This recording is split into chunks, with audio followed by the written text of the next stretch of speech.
Magandang araw po sa lahat. Ngayon na ilalahad ko ang masusing pagtatalakay sa kasaysayan, paglago at unang naitalang identidad ng LGBTQ+ community batay sa historical, anthropological at sociological na datos. Una, paano nasabing makilala ang mga konsepto ng LGBTQ? Ang pag-unawa sa kasarian at sexualidad ay nagugat sa mga sinaunang kabihasnan kung saan umiiral ang tinatawag na gender variance at same-sex intimacies. Sa Sumerian at Akkadian text, may tala ng gala ng priest, individual na hindi tumutugma sa tradisyonal na kategoryang pangkasarian. Sa Gresya, pinanday ang mga homoerotic idea sa pamamagitan ng mga akdang pampanitikan at filosofiya na nagpapakita ng mas malawak na spektrum ng ugnayang pantao. Gayunpaman, ang formal na konseptualisasyon ng sexualidad ay lumitaw noong ika-19 na siglo nang ipasok ng mga sayentista tulad ni Karl Heinrich Ulrich at Magnus Hirschfeld ang termong orning homosexuality at sexual intermediaries.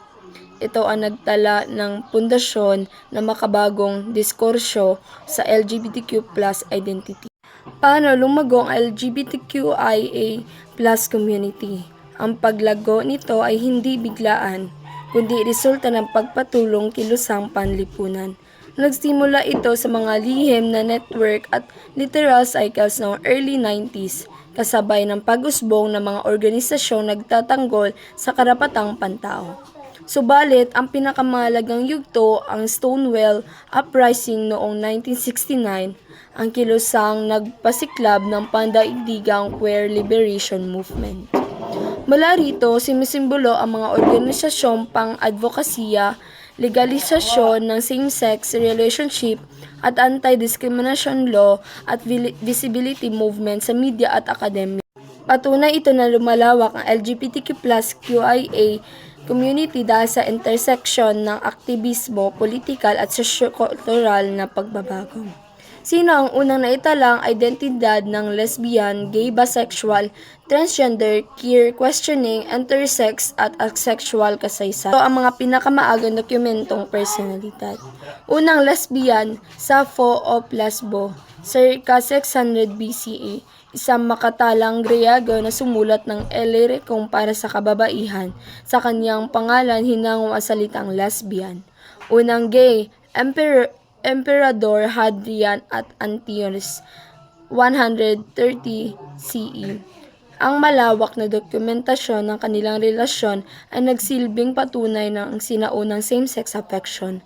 Unang bisexual, Alexander the Great, 356 at 323 BCE. Kilala sa romantikong ugnayan sa parehong kasarian gaya ni Hephaestion at ilang kababaihan. Unang transgender, Emperador Elagabalus, 218 to 222 CE. Ayon sa mga kronika, hiniling niya na tawagin siyang babae at sinasabing naghangad ng surgical transition batay sa panahong iyon. Unang care or questioning, Walt White, 80s. Isang makatang may fluid na ekspresyon ng sexualidad malabo sa kategoryang pangkasarian kaya't madalas ituring na unang queer figure. Unang intersex, Herculine Barben, 1838 to 1868. Ang kaniyang talarawan ay naging makasaysayan sa larangan ng medikal na pag-aaral ukol sa intersex bodies.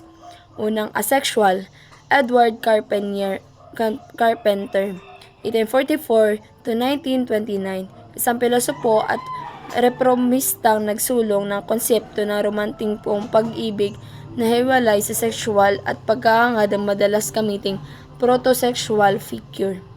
Sa kabuuan, makikita natin ang LGBTQ+ community ay hindi produkto ng modernong panahon. Ito ay malalim na kaugnat sa kasaysayang pinatatag ng intelekwal na pag-unawa at pinalawig na politikal at panlipunang paglaban.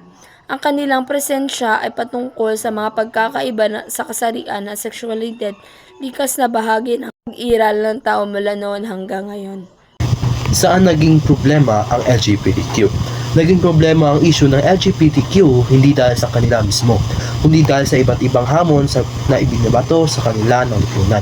Sa maraming komunidad, malakas pa rin ang impluwensya ng tradisyon, relihiyon at konserbatibong pananaw, kaya madalas silang hindi tanggap, nauusig o pinipilit magbago.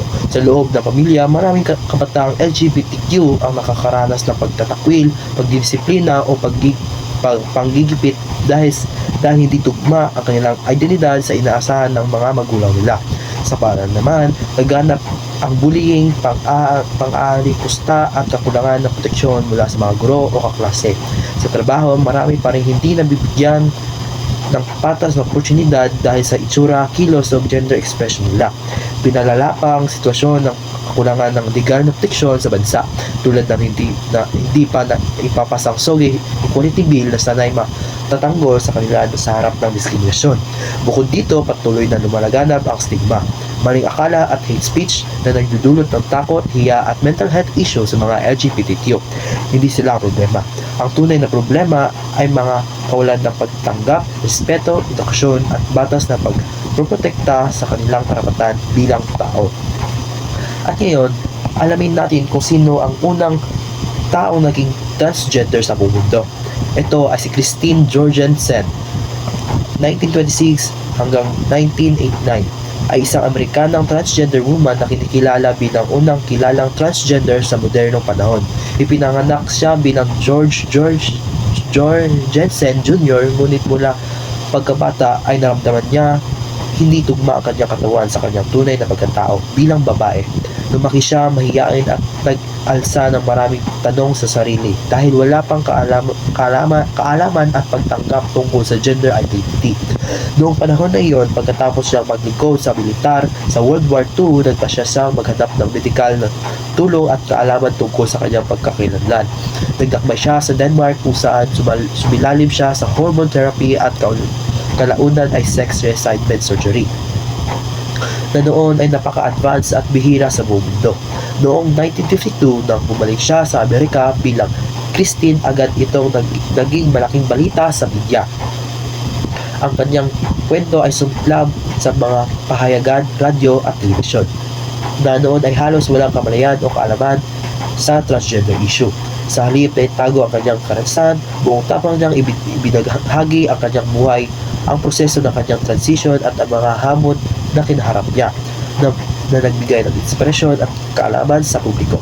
Dahil sa kanyang katapangan, siya ay naging simbolo ng transgender visibility at nagbukas ng diskusyon tungkol sa karapatan, dignidad at pantay na pagtrato sa mga transgender individuals. Bukod sa pagiging public figure, naging mahalaga rin si Christine sa pagbubukas sa pintuan para sa medikal, sosyal at legal na pagkilala sa mga transgender sa buong mundo. Pinakita niya na ang pagiging transgender ay hindi sakit, hindi dapat ikahiya at dapat natanggapin sa lipunan. Ang kanyang buhay at tapang ay patuloy na nagbigay inspirasyon sa maraming tao, lalo na sa LGBTQ community, na maging matapang sa pagpapahayag sa kanilang tunay na sarili at sa pakikipaglaban para sa pantay na karapatan at respeto. At yun lamang po, maraming salamat.